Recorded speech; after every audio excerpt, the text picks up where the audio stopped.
But now we turn to Tonga. The country is reeling in the aftermath of a tsunami after an underwater volcano set a chain of destruction in motion. It sent people fleeing as it swamped the Pacific island. Warnings have been issued from Japan to the United States. Charlotte Parsons has the story.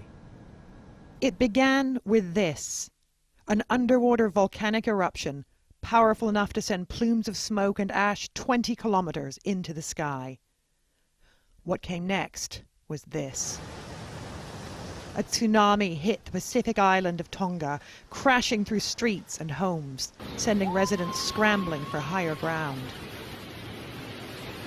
A choir group was said to have been practicing in this church right before the water came flooding in. Locals describe ash falling like rain on Tonga's capital, which lies just 65 kilometers north of the volcano. The 8-minute eruption was so violent it sounded like thunder in Fiji, more than 800 kilometers away. So far, there are no reports of casualties, and the full scale of the damage has yet to be revealed. The volcano was declared dormant just a few days ago, but today it showed itself to be anything but. Charlotte Parsons, CGTN.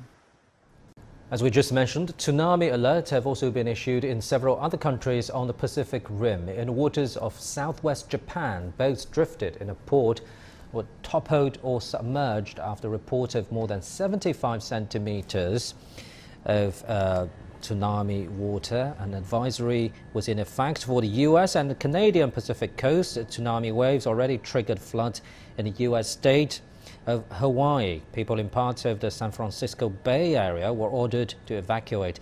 Authorities in Fiji have urged the people to avoid shorelines due to strong currents and dangerous waves. Several beaches on Australia's east coast remain closed after a tsunami warning in the state of New South Wales.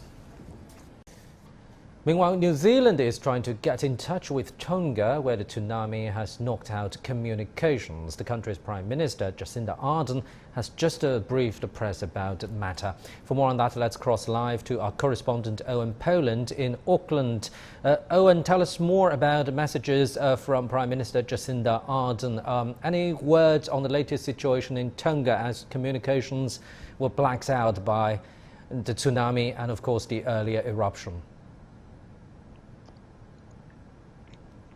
Pan, because it's been almost impossible to get an accurate assessment of any casualties or damage, because power, as you say, power and communications to the islands were knocked out after last night's eruption, and experts are now urgently trying to get Tonga's submarine communications cable up and running.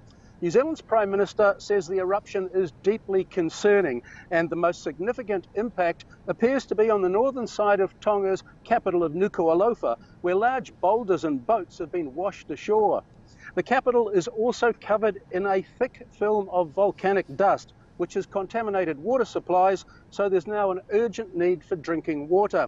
Jacinda Ardern says there's no official reports of any injuries or deaths, but it's impossible to know what the situation is in outlying islands, especially without any communications. The New Zealand government has pledged $500,000 in immediate aid to support the islands, and the Defence Force is standing by to fly a reconnaissance mission over the islands tomorrow. However, that will very much depend on whether it's safe to do so because of the lingering ash cloud. Prime Minister Ardern has also been in touch with Australia's Prime Minister Scott Morrison, and that says that both countries are ready to assist their Pacific Islands neighbour. Of course, the other concern is that there could be further eruptions in the hours and days ahead, so everyone remains on high alert, Pan.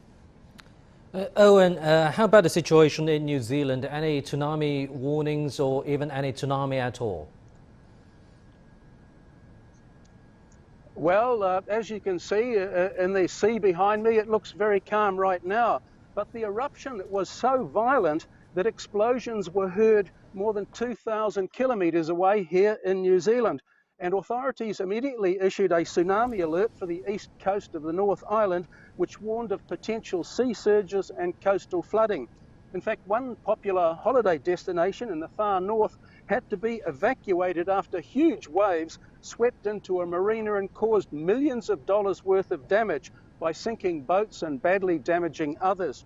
People had started to clean up the mess this morning, when they were told to leave because of the risk of more big waves that are being stirred up by the remains of tropical cyclone Cody, which has just swept down to New Zealand from Fiji. It's been a similar situation, as you say, on Australia's east coast, where beaches have been closed today and people told not to go into the water. For the 80,000 Tongans who live here in New Zealand, the eruption has obviously caused a great deal of anxiety, especially when they can't get in touch with their loved ones. But hopefully communications will be restored shortly and we'll get to know the true extent of the damage, Pan. Thank you very much, our correspondent Owen Poland in Auckland, and CGTN will keep you updated on this developing story in Southern Pacific.